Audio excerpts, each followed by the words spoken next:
Hotel में माना कि सामने आपको जो आपके मेज पर रखा गया भोजन स्वादिष्ट दिखाई दे रहा है, गर्म दिखाई दे रहा है, लेकिन उसका निर्माण किन वृत्तियों वाले व्यक्तियों ने किया है?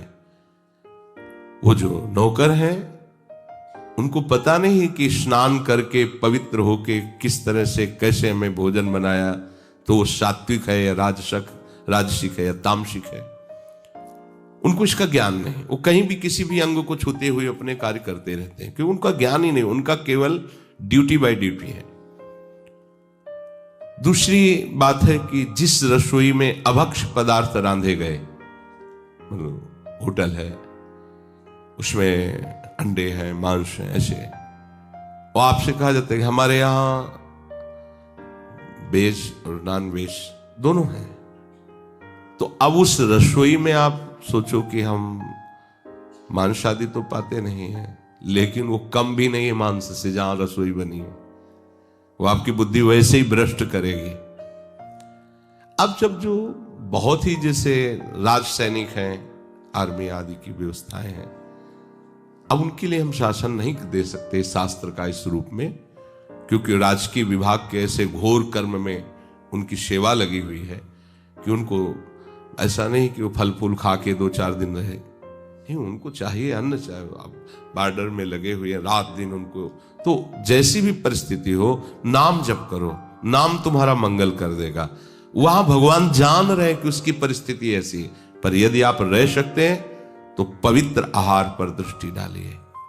पवित्र आहार यदि आपका नहीं है तो आपकी बुद्धि भजन में नहीं लगेगी। आप सोचते हैं कि इधर उधर गंदी वृत्ति से बनाए हुए भोजन को पा करके आप भजन कर लेंगे, नहीं। हम आंखों देखी बात कह रहे हैं। 1500 लोगों का भोजन बनना था, वो काफी विस्तृत भंडारा कुछ आके किए थे। तो शाम के जब टहल रहे थे तो वो लोग अशोक के नीचे बैठे मदिरा पान कर रहे थे।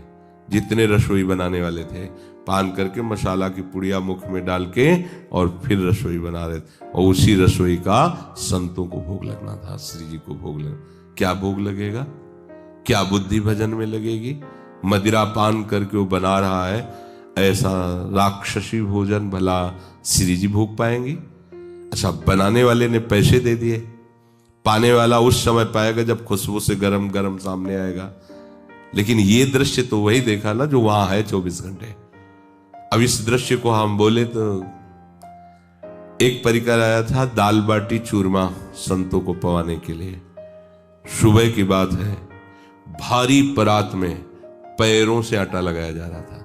3 बजे तड़के, कोई था नहीं। तो उनसे हमने कहा कि अरे भाई ये आप क्या कर रहे हैं?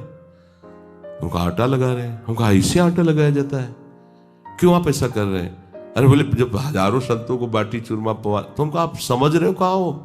वृंदावन धाम में हो, ये कोई होटल नहीं। आप जिनको पवाना चाहते हो वृंदावन वासी वीतराग भगवत अनुरागी, हमारा सारा सुकृत नष्ट हो जाए। तो बोले थोड़े वाला आटा थोड़ी बाबा, अभी हाथ से थोड़ी लगेगा। अरे बाबा ये सब चलता है, तुम जाओ। जिसने जो बनवा रहे थे पवाने के लिए, उनसे जब बोले काहे को बाबा तुम बेकार की बातें करते हो? अरे मतलब आप बोल भी नहीं सकते, आप उस पर निरीक्षण परीक्षण में नहीं, क्या होगा? इसीलिए कहा जाता है कि बहुत सावधान। अन्न जैसा जाएगा हमारा विचार वैसा ही बनेगा, वैसा ही हमारा चिंतन होगा।